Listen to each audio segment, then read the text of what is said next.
ద్వితీయోపదేశకాండము 31వ అధ్యాయము. మోషే ఇశ్రాయేలందరితో ఈ మాటలు చెప్పుట చాలించి వారితో మరలా ఇట్లనెను, నేడు నేను 120 ఏండ్ల వాడనై ఉన్నాను. ఇక మీదట నేను వచ్చుచూ పోవుచూ ఉండలేను. యెహోవా ఈ యొర్దాను దాటకూడదని నాతో సెలవిచ్చెను. నీ దేవుడైన యెహోవా నీకు ముందుగా దాటిపోయి ఆ జనములను నీ ఎదుట ఉండకుండా నశింపచేయును. నీవు వారి దేశమును స్వాధీనపరుచుకొందువు. యెహోవా సెలవిచ్చి ఉన్నట్లు యెహోషువ నీ ముందుగా దాటిపోవును. యెహోవా నశింపచేసిన అమోరీయుల రాజులైన సీహోనుకును ఓగుకును వారి దేశమునకును ఏమి చేసినో ఆ ప్రకారముగానే ఈ జనములకును చేయును. నేను మీకాజ్ఞాపించిన దానినంతటిని బట్టి మీరు వారికి చేయునట్లు యెహోవా నీ చేతికి వారిని అప్పగించును. నిబ్బరము కలిగి ధైర్యముగా ఉండుడి, భయపడకుడి, వారిని చూచి దిగులు పడకుడి. నీతో కూడా వచ్చువాడు నీ దేవుడైన యెహోవాయే. ఆయన నిన్ను విడువడు, నిన్నెవడబాయడు. మరియు మోషే యెహోషువను పిలిచి, నీవు నిబ్బరము కలిగి ధైర్యముగా ఉండుము. యెహోవా ఈ ప్రజలకిచ్చుటకు వారి పితరులతో ప్రమాణము చేసిన దేశమునకు నీవు వీరితో కూడా పోయి దానిని వారికి స్వాధీనపరచవలెను. నీ ముందర నడుచువాడు యెహోవా, ఆయన నీకు తోడై ఉండును. ఆయన నిన్ను విడువడు, నిన్ను ఎడబాయడు. భయపడకుము, విస్మయమొందకుము అని ఇశ్రాయేలందరి ఎదుట అతనితో చెప్పెను.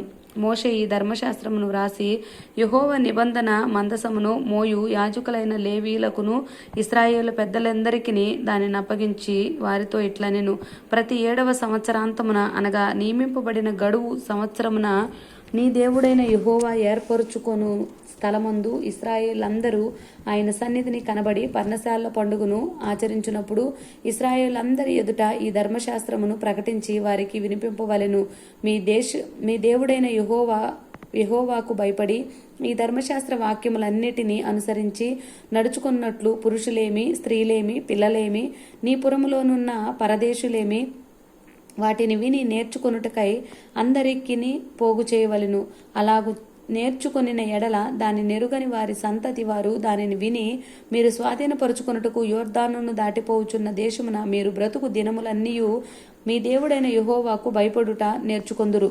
మరియు యెహోవా చూడుము, నీ మరణ దినములు సమీపించును. నీవు యెహోషువను పిలిచి నేను అతనికి ఆజ్ఞలిచ్చినట్లు ప్రత్యక్షపు గుడారంలో నిలువుడని మోషేతో సెలవీయగా మోషేయు యెహోషువయు వెళ్లి ప్రత్యక్షపు గుడారంలో నిలిచిరి.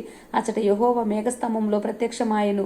ఆ మేఘస్తంభము ఆ గుడారపు ద్వారము పైన నిలువగా యెహోవా మోషేతో ఇట్లనెను, ఇదిగో నీవు నీ పితరులతో పండుకొనబోచున్నావు. ఈ జనులు లేచి ఎవరి దేశమును తాము చేరి వారి నడుము నుందురో ఆ జనుల మధ్యను వ్యభిచారులై ఆ అన్యుల దేవతల వెంట వెళ్లి నన్ను విడిచి నేను వారితో చేసిన నిబంధనను మీరుదురు. కావున నా కోపము ఆ దినమున వారి మీద రగులుకొనును. నేను వారిని విడిచి వారికి విరోధినగుదును. వారు క్షీణించిపోవుదురు. విస్తారమైన కీడులు ఆపదలు వారికి ప్రాప్తించును. ఆ దినమున వారు మన దేవుడును మన మధ్య ఉండకపోయినందును గదా ఈ కీడులు మనకు ప్రాప్తించననుకొందురు. వారు అన్ని దేవతల తట్టు తిరిగి చేసిన కీడంతటిని బట్టి ఆ దినమున నేను నిశ్చయముగా వారికి విరోధినగుదును. కాబట్టి మీరు ఈ కీర్తన వ్రాసి ఇశ్రాయేలుకు నేర్పుడి. ఈ కీర్తన ఇశ్రాయేళ్ల మీద నాకు సాక్ష్యార్థముగా ఉండునట్లు దానిని వారికి కంఠపాఠముగా చేయించుము. నేను వారి పితరులతో ప్రమాణం చేసినట్లు పాలు తేన్లు ప్రవహించు దేశమున వారిని ప్రవేశపెట్టిన తరువాత వారు తిని త్రాగి తృప్తి పొంది క్రొవ్విన వారై అన్ని దేవతల తట్టు తిరిగి వాటిని పూజించి నన్ను తృణీకరించి నా నిబంధనను మీరుదురు. విస్తారమైన కీడులు ఆపదలు వారికి సంభవించిన తరువాత ఈ కీర్తన వారి ఎదుట సాక్షిగా నుండి సాక్ష్యము పలుకును. అది మరువబడక వారి సంతతి వారి నోట ఉండును. నేను ప్రమాణము చేసిన దేశమున వారిని ప్రవేశపెట్టక మునుపే నేడే వారు చేయు ఆలోచన నేనెరుగుదును అనెను. కాబట్టి మోషే ఆ దినమందే ఈ కీర్తన వ్రాసి ఇశ్రాయేలుకు నేర్పెను. మరియు యెహోవా నూను కుమారుడైన యెహోషువకు ఇలాగు సెలవిచ్చెను, నీవు నిబ్బరము కలిగి ధైర్యముగా ఉండుము. నేను ప్రమాణం పూర్వకముగా వారికిచ్చిన దేశమునకు ఇశ్రాయేలును నీవు తోడుకొని పోవలెను. నేను నీకు తోడై ఉందును. ఈ ధర్మశాస్త్ర వాక్యములను మోషే గ్రంథమందు శాంతముగా వ్రాయుట ముగించిన తరువాత మోషే యెహోవా నిబంధన మందసమును మోయు లేవీయులను చూచి ఆజ్ఞాపించినదేమనగా, మీరు ఈ ధర్మశాస్త్ర గ్రంథమును తీసుకుని మీ దేవుడైన యెహోవా నిబంధన మందసపు ప్రక్కన ఉంచుడి.